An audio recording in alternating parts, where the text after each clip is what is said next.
What's it like being in Gothenburg? It's cool. I had a lot more time to walk around last time we were here.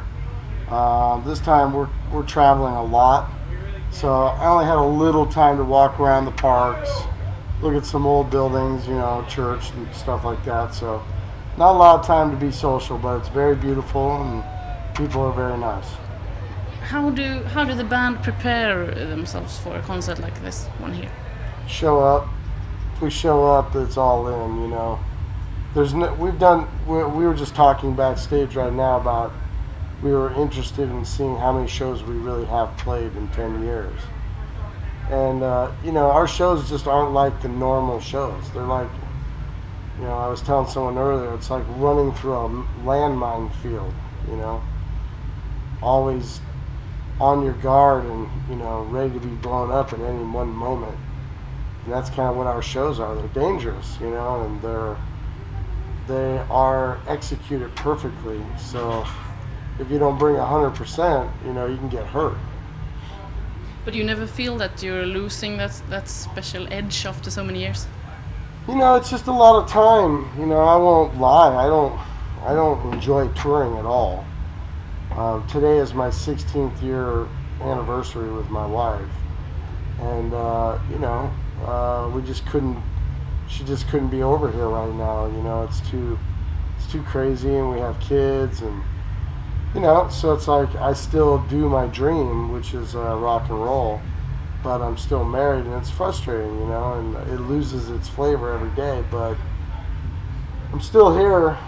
What are you gonna do? I'll know when it's time. So when is it time quitting, do you think? Oh, it'll be time when I really just can't do it anymore. When I just can't do it. Like physically? It could be physical. Some days like right now I'm not in the best shape, and it's like, so, you get yourself in holes like that. You got on an album cycle and you can get yourself in really good shape and prepared, but then, you could have just too much time off and, it's just, it's a crazy cycle to tour, so I don't know. I don't think it's anytime soon because we're actually almost done with this album cycle.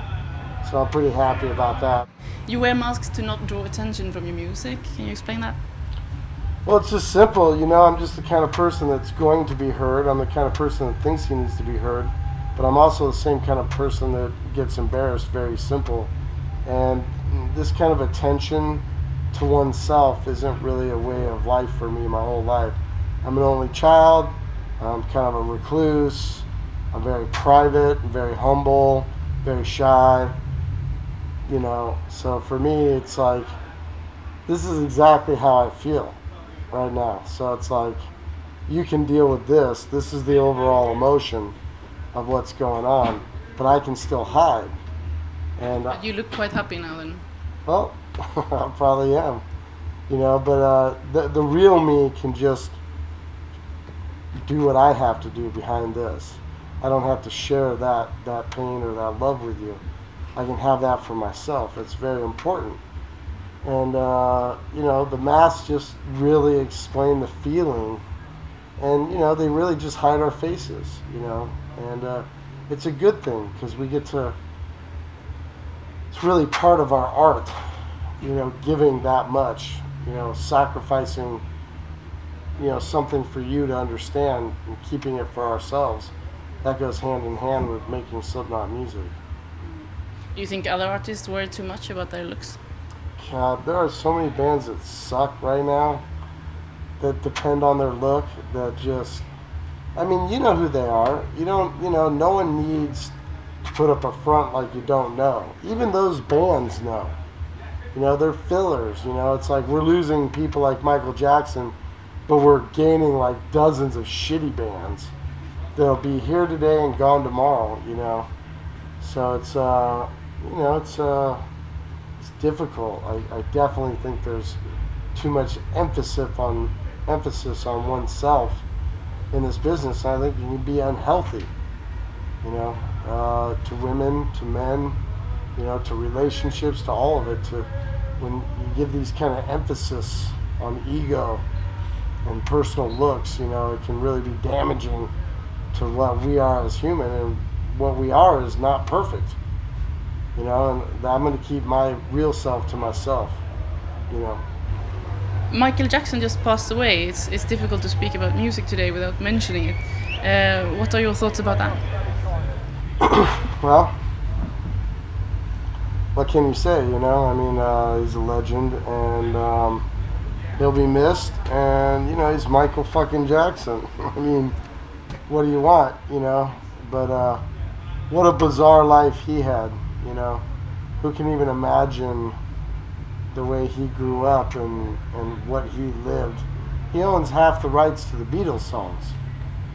You know, I mean, he's bizarro world, so hopefully he wasn't in too much pain when he passed, you know. So, but, you know, he'll be missed, and his talent, you know, he's one of the last greats, you know, the real greats, so, you know, sucks. Do you think he was an inspiration in any way?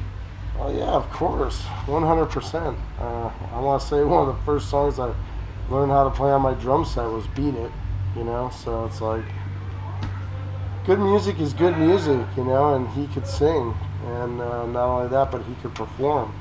So you know, he was a great artist, and he was definitely an inspiration. Where do you find the inspiration for your music? You know, it's always, I just have that human pain. You know, just that, no different than anybody else, just the things that really dumbfound me, that bring me down. And I still have my art to be able to execute, you know, the sickness, to be able to perform and get out, you know, the pain of, you know, being alive in a world that won't listen, or, you know, refuses to listen. And so, you know, that's where I find my inspiration, my life. Okay, one last question. Speaking about resting and taking it easy, will you have any time off this summer to spend with your family? My wife's actually in Denver, and I'm not gonna be able to see her.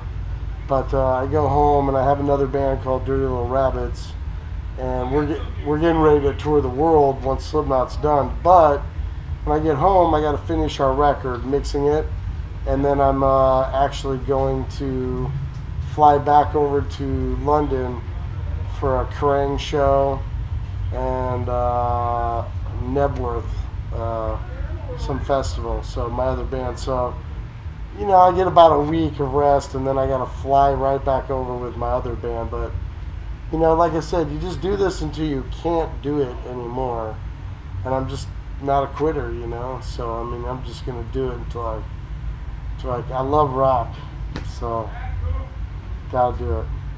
Okay, thank you very much. Thank you very much.